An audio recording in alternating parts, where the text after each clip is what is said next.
Iya, sebenarnya kalau persiapan menjelang Lebaran banyak ya sebenarnya ya. Yang jelas sih mungkin pertama persiapan THR ya. Harus disiapkan ya. Betul. Persiapan THR, persiapan baju baru, persiapan kue, apalagi tuh. Kita mulai dari agak mendasar dulu ya nih ya. Jadi sebenarnya perbedaan bleaching sama veneer itu, kalau bleaching itu sebenarnya prinsipnya dia adalah perawatan untuk mencerahkan gigi.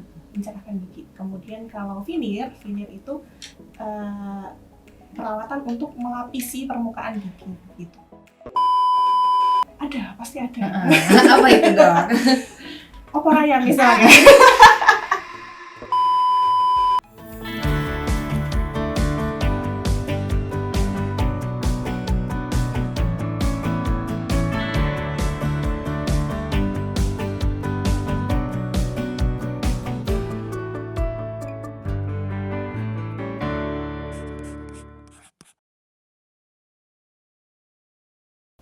Halo sayang Gio, welcome back to Gio Talk Podcast, podcast eksklusif dari Gio Dental Care yang bisa kamu dengerin kapan saja dan di mana saja.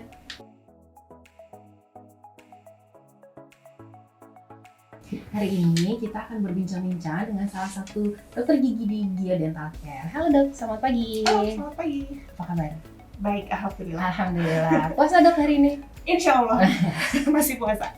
Iya, saya juga dok puasa. Oke, sip. Untuk sayang Gio di rumah, jangan lupa ya untuk subscribe, like, dan share channel Gio Dental Care Official. Nah dok, kita ini kan lagi ada di bulan Ramadan ya dok ya. Ya. Kira-kira nih dok, sebentar lagi kan mau Idul Fitri. Iya, betul. Persiapan apa aja nih yang udah dokter lakukan untuk menyambut hari raya? Saya pribadi nih, Iya, maksudnya. iya dong. Iya, sebenarnya kalau persiapan menjelang Lebaran banyak ya sebenarnya ya. Yang jelas sih mungkin pertama persiapan THR ya. Harus disiapkan ya. Betul dok. Persiapan THR, persiapan baju baru, persiapan kue, apalagi tuh. Banyak keponakan-keponakan gitu ya dok berarti. Iya sekali. Masak juga dok. Masak juga, betul. Itu harus betul. disiapin karena pasti banyak pasukan datang ke rumah ya kan. Betul Gitu. dok. Habis itu apa lagi dok kira-kira? Apa Selain nih? itu? Selain itu apa Kalau ya? gitu dari ini aja deh, dari segi kesehatan gigi ada nggak dok? Oke. Sebenarnya kalau untuk persiapan menjelang Lebaran untuk gigi sebenarnya banyak ya pilihannya ya. Maksudnya kan itu bisa tergantung sama permasalahan tiap gigi kita itu apa. Tiap orang kan beda ya. Mungkin bisa dikonsulkan dulu pada dokternya. Udah cek rutin dulu nih teman-teman. Nah teman-teman di rumah, ayo Udah cek datang rutin ke Gio belum? Dental Care. Nah, kalau udah cek rutin kan enak tuh ya. Wah, udah ada jadwalnya nih, kira-kira mau perawatan apa yang belum dilakukan. Nah, menjelang Lebaran tuh kan nanti liburan. Hati-hati loh sayang Gio. Kenapa tuh dok hati-hati? Iya, soalnya jangan sampai sakit gigi pas Lebaran. Susah bener. soalnya. Gak enak banget ya Nggak dok, enak nanti nggak banget. bisa makan pas Iya, Lebaran. Nah, jadi yang harus disiapkan ya sesuai kondisi giginya. Perlu perawatan apa. Terus kalau ternyata sudah oke semua nih, pasti kan ada pertanyaan lagi ya.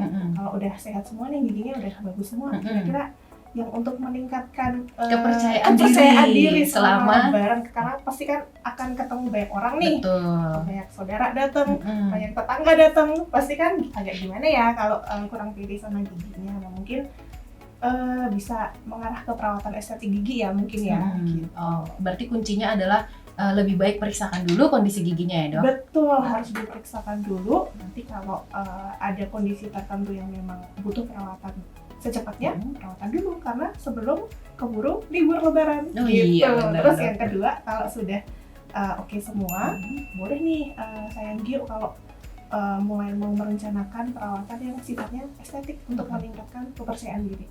Gitu. Baik dok. Nah dok, tadi kan dokter menyebutkan tentang perawatan estetika. Ya. Kira-kira perawatan estetika apa aja nih yang bisa dilakukan untuk menyambut hari raya? Oke. Jadi sebenarnya kalau kita ngomongin tentang perawatan estetik itu kan pilihannya ada banyak ya dok. Pilihannya ada banyak, nanti tergantung menyesuaikan kondisi gigi sayang Gio. Nah, kebutuhannya apa, masalahnya apa, nanti akan disesuaikan dengan itu. Cuman kalau kita tarik yang paling umum ya, biasanya ada tiga perawatan estetik yang biasanya banyak banget dicari oleh sayang Gio, apalagi khususnya menjelang Lebaran. Apa tuh, Pertama, kawat gigi. Nah, itu tentunya untuk sayang Gio yang memang giginya masih belum rapi ya, masih masih berjejal, Hmm. masih bertumpuk seperti itu. Yang kedua, kalau untuk sayang Gio yang sudah gigi udah rapi, ada 2 pilihan lagi nih untuk perawatan estetiknya. Yang pertama bleaching, terus yang kedua veneer juga bisa gitu. Oke dok, terus perbedaannya apa tuh dok kira-kira? Kalau udah rapi nih dok, berarti kan antara bleaching atau veneer ya, Oke, supaya lebih betul. percaya diri. Kira-kira perbedaannya apa tuh dok Oke, antara kalau bleaching dan veneer? nah ini sebenarnya pertanyaan ini sering banget ditanyakan ketika pasien konsul. Nah, sebenarnya perbedaannya apa sih dok antara bleaching sama veneer? Terus saya bagusnya giginya Yang mana? diapain nih? Yang mana, yang bleaching atau yang veneer gitu. Jadi mungkin kita mulai dari agak mendasar dulu ya nih ya. Jadi sebenarnya perbedaan bleaching sama veneer itu, kalau bleaching itu sebenarnya prinsipnya dia adalah perawatan untuk mencerahkan gigi. Kemudian kalau veneer itu perawatan untuk melapisi permukaan gigi gitu. Jadi dua-duanya sebenarnya bisa digunakan untuk memperbaiki penampilan gigi secara estetik. Misalkan untuk gigi yang warnanya kurang cerah, itu dua-duanya bisa. Cuman yang satu bleaching itu istilahnya giginya nggak ditutupin apa-apa nih, giginya cuma dioles bahan bleaching, obat bleaching, kemudian disinar sehingga menjadi lebih cerah. Jadi gigi itu masih bentuknya masih utuh ya, masih secara bentuk tidak berubah, kemudian ya mengubah cerahnya aja, mengubah kecerahan giginya. Kemudian kalau untuk veneer itu tindakan untuk melapisi permukaan gigi sehingga warna dan bentuknya bisa disesuaikan gitu. Kalau bentuknya maksudnya gimana tuh dok? Bentuknya, nah gini. Jadi untuk veneer itu memang ditujukan khususnya untuk gigi yang secara estetik mengalami kerusakan. Misalkan ada gigi berlubang, terus warnanya juga berubah. Nah itu biasanya kita arahkan kepada perawatan veneer karena sekaligus untuk memperbaiki bentuk giginya seperti itu. Mengembalikan bentuknya lagi. Mengembalikan bentuknya. Kalau bleaching kan tidak untuk mengembalikan bentuk ya. Kalau veneer lebih ke mengembalikan bentuk dan sekaligus warnanya juga bisa. Kalau untuk pelaksanaannya tuh lama nggak sih dok kira-kira bleaching dan veneer? Bleaching dan veneer.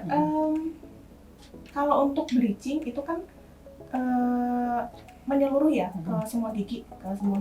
Itu mungkin butuh waktu sekitar 1,5 sampai 2 jam ya. Seperti itu. Kalau untuk veneer, karena pengerjaannya per gigi. Nah tergantung nih sayang Gio yang mau di veneer, yang perlu di veneer giginya ada berapa gitu.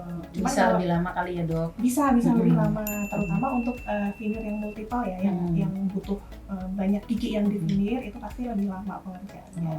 Cuman kalau di kira-kira mungkin satu gigi untuk pengerjaan veneer satu gigi mungkin sekitar ya 20 sampai 30 menit ya. Per gigi ya dok? Per gigi.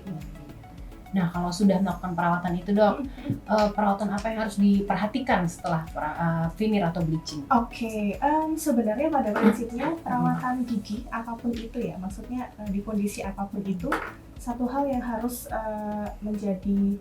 menjadi concern utama ketika kita merawat gigi adalah kebersihan.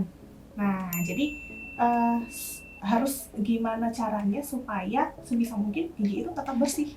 Salah satu caranya ya dengan sikat gigi, nggak ada cara lain ya. Gitu. Tambah flossing juga kali ya dok? Tambah flossing boleh. Cuman untuk flossing ini nanti boleh dikonsulkan ya sayang Gio kepada dokternya masing-masing karena ada tekniknya. Karena kalau flossing sampai salah teknik itu yang ada malah memasukkan makanan ke dalam gusi semakin dalam, bukannya mengeluarkan. Jadi ada teknik khususnya. Untuk tahu teknik khususnya nanti harus konsul ya masing-masing ya. Gitu. Berarti emang kuncinya adalah konsul dulu, dilihat dulu keadaan mulutnya, keadaan giginya, baru bisa ditentukan apakah veneer atau bleaching atau perawatan yang lain justru sebelum perawatan estetika ini ya dok ya. Karena banyak juga nih sayang Gio yang datang ke klinik kemudian konsultasi untuk dilakukan bleaching atau veneer, tapi ternyata nggak tahu kalau ternyata ada masalah lain nih yang lebih urgent untuk diselesaikan kayak gitu. Jadi nanti kita akan merancang rencana perawatan. Nanti kira-kira perawatan yang urgent dulu yang apa nih gitu. Yang supaya istilahnya supaya gigi dan mulutnya sehat dulu, baru nanti kita masuk ke perawatan estetik. Oke. Nah terus dok, kalau datangnya beberapa hari sebelum Lebaran banget. Terus nanti kan Lebaran pasti makan banyak dok. Nah itu kira-kira ada nggak sih makanan, jenis makanan atau apapun yang mempengaruhi hasil perawatannya? Ada, pasti ada. Apa itu dok? Opor ayam misalnya. Berwarna ya dok. Soalnya kuahnya kuning. Nah jadi untuk perawatan veneer dan bleaching itu selain harus dijaga kebersihannya, itu setelahnya juga harus jaga pola makan. Pola makan ya, karena harus lebih pilih-pilih makan istilahnya gitu. Kalau mau veneer atau bleachingnya awet, gitu. Karena untuk bleaching sendiri, karena dua hal yang beda ya tadi ya, bleaching sama veneer. Untuk bleaching sendiri kan gigi itu tidak ada penutupnya nih, jadi ya seperti gigi biasa aja, cuman warnanya lebih cerah aja. Jadi ketika kita makan sesuatu yang berwarna, kita tidak bisa membatasi makan minum yang warnanya pekat gitu ya, dia akan menyerap warna lagi. Ujung-ujungnya ya balik lagi kayak warna awal giginya kayak gitu. Jadi harus nanti biasanya kalau habis bleaching itu kita edukasi Saenggyo ya untuk membatasi makan minum yang berwarna. Atau misalkan minum yang berwarna mungkin bisa diakalin harus dengan sedotan, karena jangan sampai menggenangin giginya seperti itu.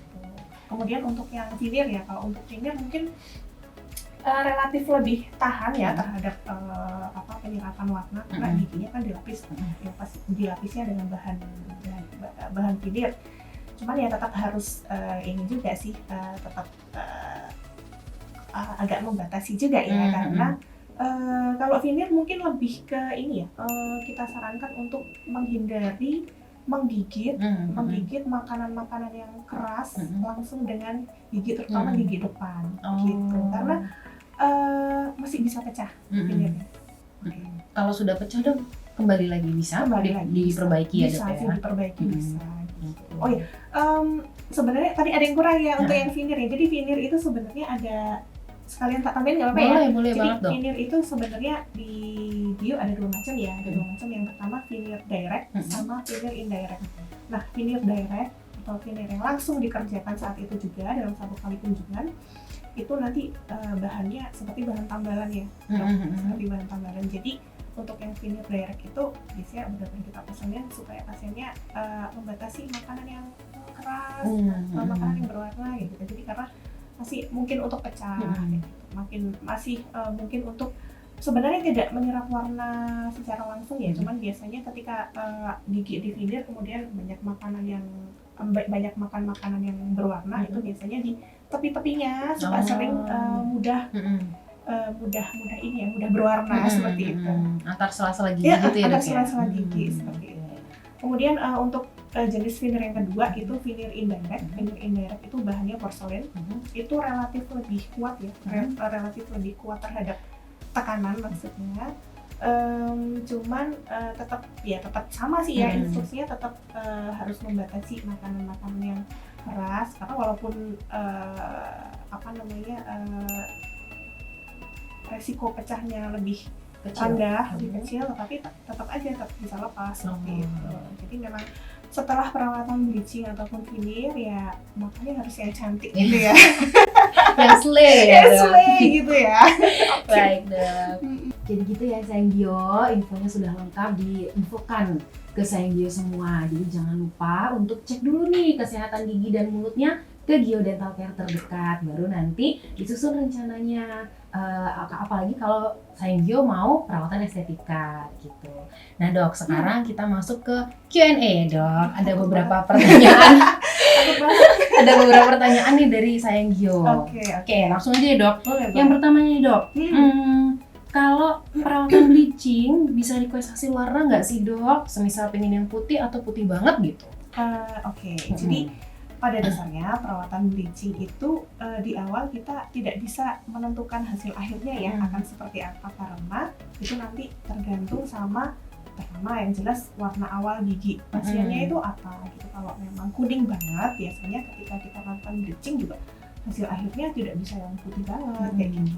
Terus yang kemudian tergantung kondisi giginya, karena kadang kondisi gigi satu pasien dengan yang lain itu penyerapannya terhadap bahan bleaching itu kan berbeda-beda. Jadi kita memang di awal tidak bisa menjanjikan hasil ini nanti pasti akan naik 5 tingkat seperti itu. Cuman nanti prosesnya untuk bleaching kan kita cek dulu nih di awal dengan shade guide ya. Jadi ada namanya shade guide gigi itu fungsinya untuk menyamakan ini giginya ini di warna apa nih awalnya gitu. Kemudian nanti dioles bahan bleaching, kemudian disinar, nanti mungkin di 2 kali sinar dulu, kemudian kita evaluasi dengan 2 kali sinar ini apakah sudah naik warnanya, sudah lebih cerah seperti yang diinginkan oleh Sayanghyo atau belum. Kalau misalkan masih merasa belum optimal, perlu dinaikkan lagi warnanya, ya itu dikomunikasikan dengan dokter yang dok ini saya masih pengen lebih cerah lagi, apakah bisa seperti itu. Nanti akan dilanjutkan dengan pengolesan tahap berikutnya oleh dokternya seperti itu. Oke, baik. Lanjut ya dok. Terus ada lagi pertanyaan nih dok. Dok, saya habis scaling gigi dan rasanya gigi jadi renggang. Itu kenapa ya dok? Umum nih ya dok, banyak pertanyaan seperti ini. Padahal pandemi udah mau lewat ya, tapi masih social distancing ya giginya. Jadi gini, kadang memang untuk kondisi gigi yang karang giginya udah menumpuk banyak banget dan sampai menutupi sela-sela gigi, itu pasti rasanya tadinya ketika belum dibersihkan kok rapet, tapi setelah dibersihkan kok jadi ada jarak gitu. Ya wajar ya, karena memang sebenarnya gigi itu kan berdiri sendiri-sendiri ya, jadi gigi itu tidak nyambung antara tidak nyambung kayak apa ya? Tidak nyambung antara satu gigi dengan sebelahnya, itu pasti ada celah. Nah, bukan celah ya, tidak nyambung ya, jadi berdiri sendiri itu tadi.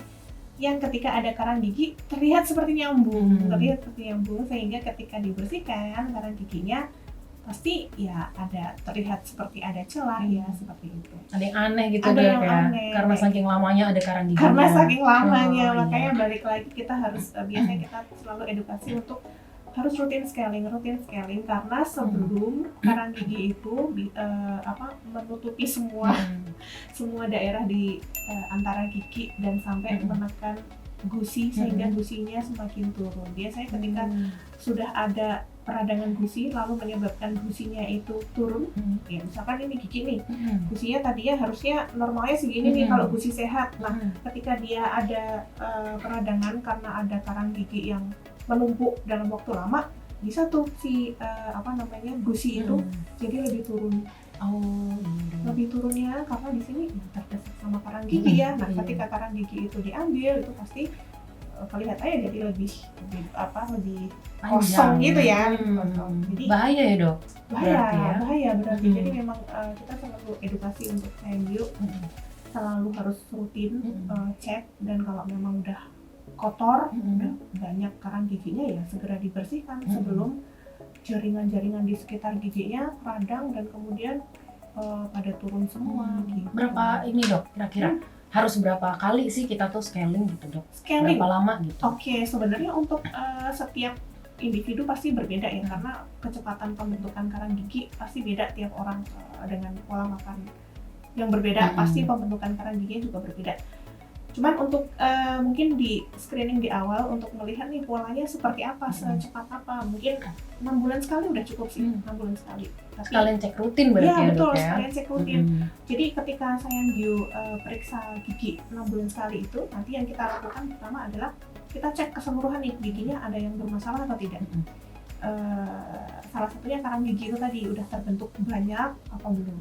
Nah, kalau udah banyak, misalkan dalam jangka waktu kita jadwalkan 6 bulan ini, ternyata ketika dia 6 bulan kemudian datang lagi udah banyak banget, maksudnya bukan yang ini kayaknya tidak dalam kecepatan wajar nih pembentukan karang giginya. Jadi biasanya akan kita rapatkan jadwalnya, jadi lebih cepat lagi, mungkin 3 atau 4 bulan sekali untuk yang memang kecepatan pembentukan karang giginya berbeda lebih cepat gitu. Lagian juga sebenarnya alat untuk bersihin karang gigi itu tidak akan mengikis gigi. Jadi kadang ada pertanyaan dari pasien, dok ini kalau saya sering-sering scaling giginya berkurang nggak? Nanti lama-lama habis saya gitu.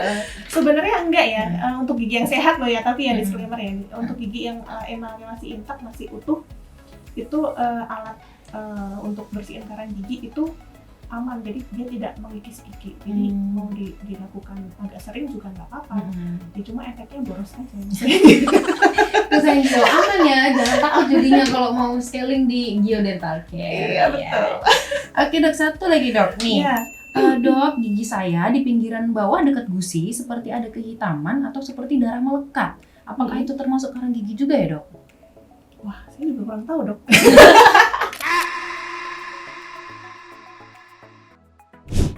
Kalau ditanyain gitu saya juga kurang tahu. Maksudnya gini, mungkin itu harus diperiksakan langsung ya dok ya.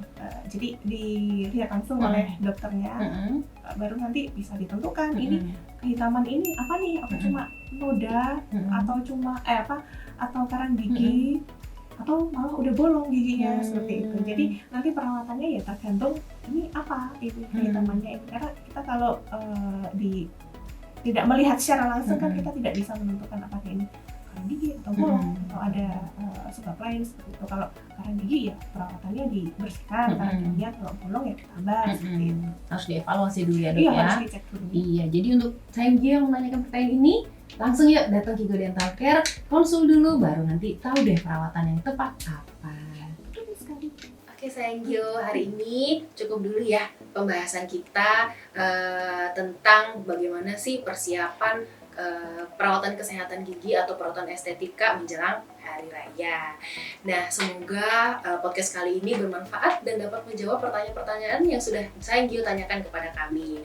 Lalu jangan lupa seperti yang sudah disampaikan tadi, periksakanlah gigi minimal 6 bulan sekali ke dokter gigi di Gio Dental Care terdekat. Sayang Gio, lalu jangan lupa juga segera datang karena ini sudah mendekati hari raya, jadi supaya lebih meningkatkan rasa percaya diri sayang Gio di rumah. Oke, jangan lupa juga untuk subscribe, like, share Gio Dental Care official YouTube channel untuk mendapatkan edukasi dan tips kesehatan gigi kekinian. Dadah sayang Gio, terima kasih ya dok. Terima kasih kunjungannya hari ini. Selamat mempersiapkan lebaran. Iya. Sayang Gio, ingat gigi, ingat Gio.